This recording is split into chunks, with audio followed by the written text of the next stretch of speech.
মালদায় শুটআউটের খবরের দিকে। মালদায় শুটআউট, ইংরেজ বাজারের অমৃতিতে গুলিবিদ্ধ হলেন ঠিকাদার।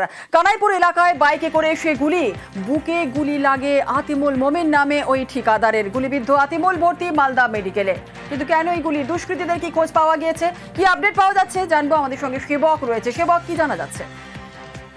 একদিনে দেখো, অত্যন্ত চাঞ্চল্যকর যে ঘটনা গতকাল ঘটেছে, যে অন্ধকারে সন্ধ্যার পর রাতের অন্ধকারে সেখানে গুলিবিদ্ধ হয় আতিউল মোমিন নামে এক যুবক, যে কিনা রাস্তা দিয়ে হেঁটে আসছিল বাড়িতে। সেই সময় বাইকে চেপে এসে দুই দুষ্কৃতী পেছন থেকে গুলি করে, তার পিঠের ডান পাশে গুলি লাগে। আশঙ্কাজনক অবস্থায় চিকিৎসা চলছে মালদা মেডিকেল কলেজ হাসপাতালে। আর এই ঘটনায় চাঞ্চল্যকর ভাবে যে তথ্য উঠে এসেছে যে এই আতিউল মোমিন গত 10ই জুলাই মালদহের লক্ষ্মীপুর এলাকায় ইংরেজ বাজারে সেখানে খুন হন তৃণমূল কর্মী আবু কালাম আজাদ। একই সঙ্গে সেই সময় এই আতিউল মোমিনকেও খুনের চেষ্টা হয়। যে মারা গিয়েছে ধরে নিয়ে দুষ্কৃতীরা তাকে ফেলে রেখে চলে যায়, কিন্তু এই আতিউল মোমিন চিকিৎসায় বেঁচে যান। তারপরে ওই খুনের মূল সাক্ষী ছিল এই আতিউল, যে খুনে মূল অভিযুক্ত তৃণমূলেরই পঞ্চায়েত সদস্য মাইনুল শেখ ও তার ছেলে। তাহলে কি সাক্ষীকে সরাতেই এই খুনের চেষ্টা? একদম দেখো, পরিবার দাবি করছে যে তাদেরকে সাক্ষী না দেওয়ার জন্য বারবার চাপ সৃষ্টি করা হচ্ছিল। শুধু তাই নয়, 25 লক্ষ টাকা থেকে 1 কোটি টাকা পর্যন্ত অফার করা হয়েছিল, কিন্তু আতিমুল নিজের অবস্থানে অনড় ছিলেন। এই খুনের ঘটনায় সাক্ষী দেওয়ার কথা বলেছিলেন, আর এরপরে তার উপরে এই হামলা পরিকল্পিত খুনের চেষ্টা পরিবার। আমার স্বামী তো বাড়ির ওই কিছু মানে এটা হলো বাড়ি ধরলে আর কিছু একটু দূরে কাজ করে ওইখান থেকে বাড়ি আসছিল, ওইখানে গুলি মারা হলো পিছন থেকে। কিসে করে এসেছিল? এরকম হেঁটে আসছিল। আর যারা মেরেছে তারা কিসে ছিল? ওরা বাইকে ছিল। পুরো মানুষ লাগিয়ে দিয়েছে লক্ষ্মীপুরে। টাকারও লোভ দেখাচ্ছে আমাদেরকে, কি সাক্ষী দিতে যে ওনা এতই টাকা দিবে, 1 করোড় 2 করোড় টাকার লোভ দেখিয়ে দিয়ে দেবে। আমরা সব বারণ করে দিয়েছি না, আমি কোনো টাকা নিব না। আবুল কালাম আজাদকে যখন মেরেছিল লক্ষ্মীপুরে, তখন আমার দাদার সঙ্গে ছিল, ওকেও মেরেছিল। এদিকে দেখো, ভেবেছিল মরে গেছে, পা দিয়ে ঠেলে দেখেছে, কিন্তু তখন বেঁচে যায় কোনো রকম করে। তো একমাত্র সাক্ষী ওই বেঁচে গেছিল। এবার অনেকবার আমাদেরকে টাকা পয়সা দেওয়ার চেষ্টা করেছে, যে টাকা নিয়ে সাক্ষীটা দিতে হবে না, টাকা নেয়নি, হুমকি দিয়েছে।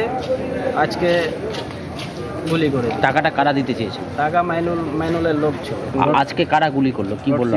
আজকে মাইনুলের ছেলে ছিল। কি নাম? সাহিদ। যাদবপুর বিশ্ববিদ্যালয়ের ক্যাম্পাসে পুকুরে ডুবে ছাত্রীর মৃত্যু। আর এই মৃত্যু ঘিরে নানান প্রশ্ন, নানান রহস্য। এর মধ্যে ছাত্রীর বাবার চাঞ্চল্যকর অভিযোগ, তার দাবি মেয়েকে খুন করা হয়েছে। বন্ধুদের ভূমিকা নিয়েও তার মনে প্রশ্ন।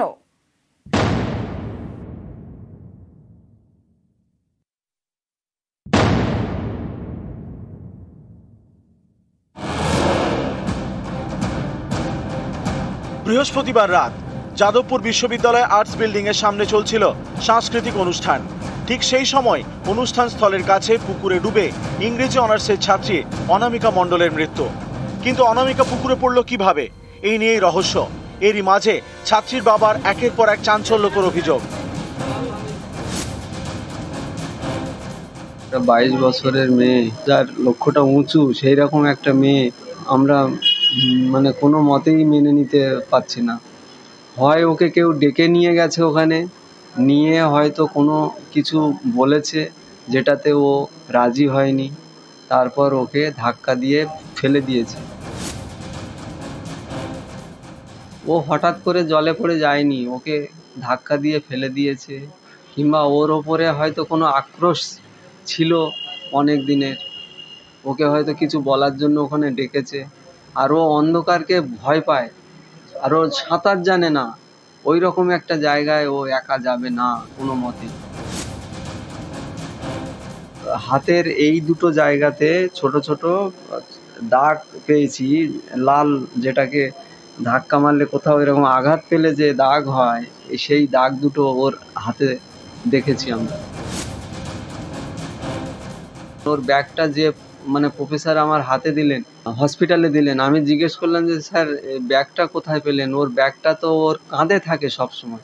তো ওই ব্যাগটার মধ্যে আমি যেটা পেয়েছি, একটা ফোন পেয়েছি, ব্যাগটা শুকনো ছিল। তাহলে নিশ্চয়ই ব্যাগটা কোনো একজন মানুষের কাছে দিয়ে গেছে। আমি জানতে চাইছি সেই মানুষটিকে। আর ওই স্যারের হাতে ব্যাগটা দিয়েছে স্যার নিশ্চয়ই জানে যে ব্যাগটা কে দিয়েছে। ও মদ্যপান করতো না, আমার মেয়ে এরকম করবে আমার নেই, এরকম জানা নেই। আর যদি এটা হয়েও থাকে তাহলে নিশ্চয়ই ওকে ধরে জোর করে খাওয়ানো হয়েছে, যাতে ওকে ফেলে এটা ওই প্রুফ মানে করা যায় যে ও অ্যালকোহল সেবন করতো, ওকে এই অ্যালকোহল সেবন করে ও জলে পড়ে মারা গেছে। ইউনিভার্সিটিটা যে পরিচালন কমিটি আছে তাদের গাফিলতি তো অবশ্যই আছে। কমপ্লেন করব, আমি চাইছিলাম পোস্টমর্টম রিপোর্টটা পেলে। আমার এখন আস্তে আস্তে মনে হচ্ছে যে কমপ্লেন আমাকে করতে হবে, পূর্ণাঙ্গ তদন্ত হওয়া উচিত যে কিভাবে ও জলে পড়লো ওখানে। ওই যে দেখেছিল সে নাকি গার্ডের সংবাদ দিয়েছিল, বলেছিল কি একজন নাকি পড়ে গেছে, আওয়াজ হয়েছে, চুল দেখা যাচ্ছে। গার্ড গ্রাহ্য করিনি, শোনার মতন না করিনি। তখন ওই মেয়েটাকে নাকি ছুটে গিয়ে সবাইকে সংবাদ দিয়ে নিয়ে এসেছিল। যাদবপুর বিশ্ববিদ্যালয়ের ছাত্রীর মৃত্যু, এই মৃত্যু ঘিরে অনেক প্রশ্ন, যার শিকড়ে যাওয়ার চেষ্টা করছে পুলিশ। রবিবার যাদবপুর বিশ্ববিদ্যালয়ে যান ডিসি এসএসডি বিদিশা কলিতা। ঘটনাস্থল ঘুরে দেখেন। অভিযোগ আমরা কিছু পাইনি, কিন্তু আমরা সব অ্যাঙ্গেলে আমরা খুঁটিয়ে দেখছি। আজকে আমাদের সঙ্গে পিএম এর ডক্টরও আছে, সব তরফে আমাদের ইনভেস্টিগেশন এন্ড ইন্টারোগেশন চলছে। ওইগুলো ইনভেস্টিগেশনের পার্ট আছে, এখন রিভিল করতে পারবো। আমরা পেয়েছি। মৃত ছাত্রী যিনি পোস্টমর্টম করেছেন সেই চিকিৎসক এদিন ঘটনাস্থলে যান, পুকুরের গভীরতা পরীক্ষা করেন। ডুবে মৃত্যু হলে কতটা গভীরতা প্রয়োজন তা খুঁটিয়ে দেখেন। সুবীর দে, নিউজ 18 বাংলা।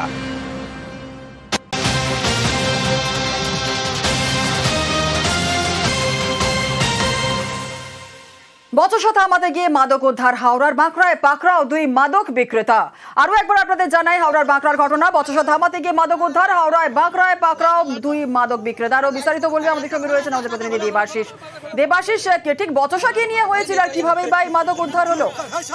দেখো, স্থানীয় সূত্রে যেটি খবর যে বচসা হয় কিন্তু এই ড্রাগ বিক্রি বা মাদক বিক্রি টাকা পয়সা লেনদেন নিয়ে। তখন 3 যুবকের মধ্যে গন্ডগোল থামাতে যায় স্থানীয় বাসিন্দারা। তারপরে তাদেরকে জিজ্ঞাসাবাদ করতেই কিন্তু উঠে আসে এই চাঞ্চল্যকর তথ্য, এবং এই 3 যুবককে সার্চ করে তাদের পকেট থেকে, জামা প্যান্টের পকেট থেকে বহু টাকা মূল্যের হিরোইন অর্থাৎ মাদক কিন্তু উদ্ধার হয়। এরপরে গোটা এলাকা মানুষ কিন্তু ফেটে পড়ে। এই 3 জনকে আটকে রেখে তাদেরকে ঘিরে রাখে এবং ঘটনায় খবর পেয়ে পুলিশ পৌঁছলে বাঁকড়াবাড়ি পুলিশকে গিয়েও কিন্তু বিক্ষোভ হয়। তার কারণ দীর্ঘদিন ধরে এইভাবে কাজকর্ম করলেও পুলিশি নিষ্ক্রিয়তার একটি অভিযোগ ওঠে।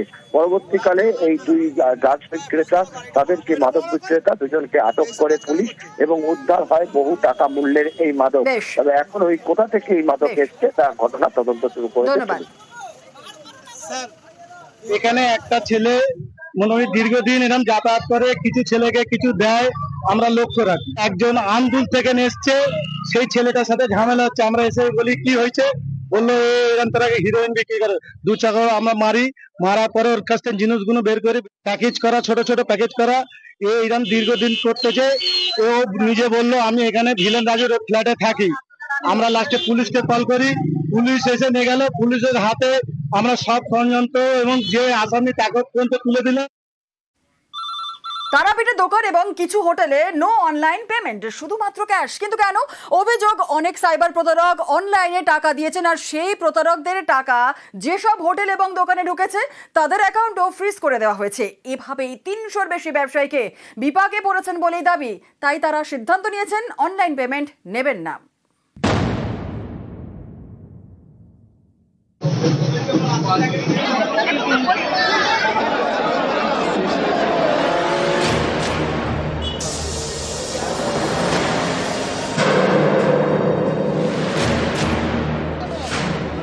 অনলাইন পেমেন্ট, স্ক্যান করলেই টাকা ট্রান্সফার, কয়েক সেকেন্ডের ব্যাপার, অনেক সুবিধে। তা সত্ত্বেও তারাপীঠের মতো জায়গায় এই অনলাইন পেমেন্টে নো অনলাইন, অনলি ক্যাশ লিখে দেওয়া হয়েছে বেশ কিছু দোকানের বাইরে।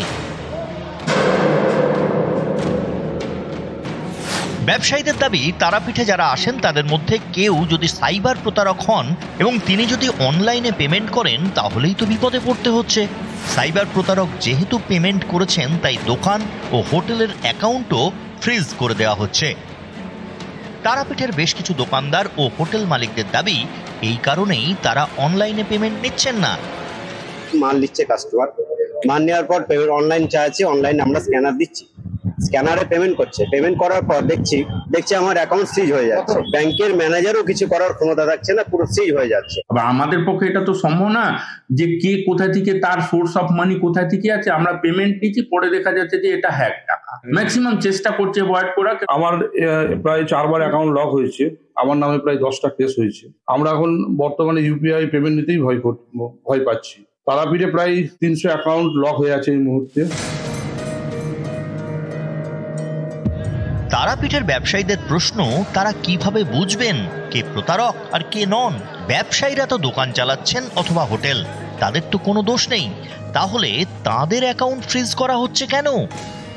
ক্রাইমের টাকা যারা নিচ্ছে তারা সেই ক্রাইমের টাকা দিয়ে অন্য জায়গায় অন্য কোনো কিছু কিনছে বা ব্যবসা করছে বা কিছু করছে, তাদের এই যে টাকাটা ঢুকছে এটাকে ক্রাইমের মানি বলে investigating agency layer 1, layer 2, layer 3 করে নিচের দিকে নামছে। মাংস বিক্রি করছে বা যারা হোটেলের জন্য ভাড়া দিচ্ছে তারা কিন্তু লফুল ট্রানজ্যাকশন করছে। এতে তো মুরগিওয়ালা বা হোটেলারা কোনো দোষ নেই। কখনো কখনো আমার মনে হয় বৈধ ট্রানজ্যাকশনগুলোকে ছাড় দিতে হবে ইনভেস্টিগেটিং এজেন্সিকে। খেয়াল করতে হবে ডিউটি ইনভেস্টিগেশনে যে টাকাটা কাকে দিয়েছে, কেন দিয়েছে। ব্যাংক কর্তৃপক্ষের কি এখানে কোথাও কোনো দায় নেই? অবশ্যই দায় আছে। ফ্রড প্রিভেনশন যে সেলগুলি আছে তাদের কিন্তু 24 ঘন্টা সতর্কতা নিয়ে কাজ করতে হবে, যে তারা রিয়েল টাইম যেন ডিটেক্ট করতে পারে যে কোথায় এরকম গন্ডগোল হচ্ছে। বড় সাইবার প্রতারণা নিয়ে একটা কিছু আইন প্রণয়ন করা দরকার, যেখানে ব্যাংক কর্তৃপক্ষ এবং গ্রাহক তাদের স্বার্থ যেন সুরক্ষিত হয়, এই প্রতারকদের থেকে বাঁচতে হবে। তারাপীঠ থেকে অক্ষয় ধীবর, নিউজ 18 বাংলা। রাস্তা খারাপ, খাবার জলের কল নেই আর এই ধরনের নানান সমস্যার কথা পাড়ায় সমাধান শিবিরে জানিয়েছিলেন স্থানীয়রা। আর সেই মতো কাকদ্বীপের সাগর ব্লকে শুরু হয়ে গেল কাজ। পুরুলিয়ায় আর এক ছবি, রাজ্য সরকারের পাড়ায় সমাধান ক্যাম্পের প্রশংসায় বিজেপির পঞ্চায়েত প্রধান। ক্যাম্পে জানিয়েছিলাম যে আমাদের এই রাস্তাটা খুবই খারাপ অবস্থায় ছিল। আমাদের মাননীয় মমতা বন্দ্যোপাধ্যায়ের কাছে আমরা আবেদন করে রিপেয়ারিং এর কাজও শুরু হয়ে গেছে ইতিমধ্যে। আমরা খুবই খুশি রাস্তাটা হওয়ার জন্য। আমাদের পাড়া আমাদের সমাধান রাজ্য সরকারের প্রকল্প। পাড়ায় পাড়ায় শিবির, সরকারি ক্যাম্পে গিয়ে এলাকার রাস্তা, জল, আলো, নিকাশির মতো নানা সমস্যার কথা জানিয়েছিলেন সাগরের বাসিন্দারা।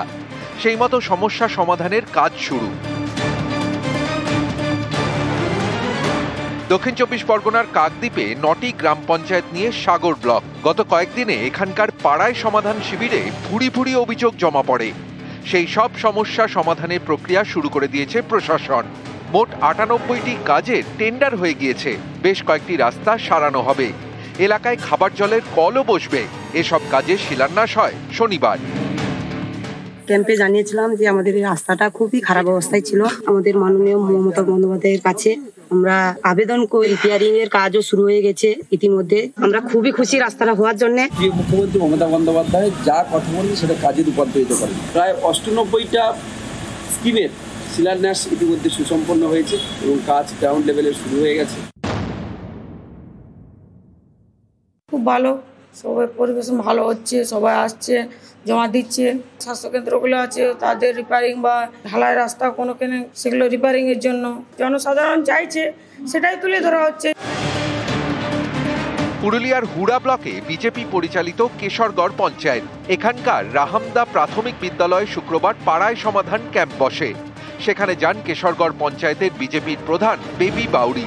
তার গলায় রাজ্য সরকারের প্রকল্পের প্রশংসা। খুব ভালো, সবাই পরিবেশ ভালো হচ্ছে, সবাই আসছে, জমা দিচ্ছে। স্বাস্থ্যকেন্দ্রগুলো আছে তাদের রিপেয়ারিং বা ঢালাই রাস্তা কোনো কেনে সেগুলো রিপেয়ারিং এর জন্য জনসাধারণ চাইছে, সেটাই তুলে ধরা হচ্ছে। বিশ্বজিৎ হালদার ও ইন্দ্রজিৎ মণ্ডল, নিউজ 18 বাংলা।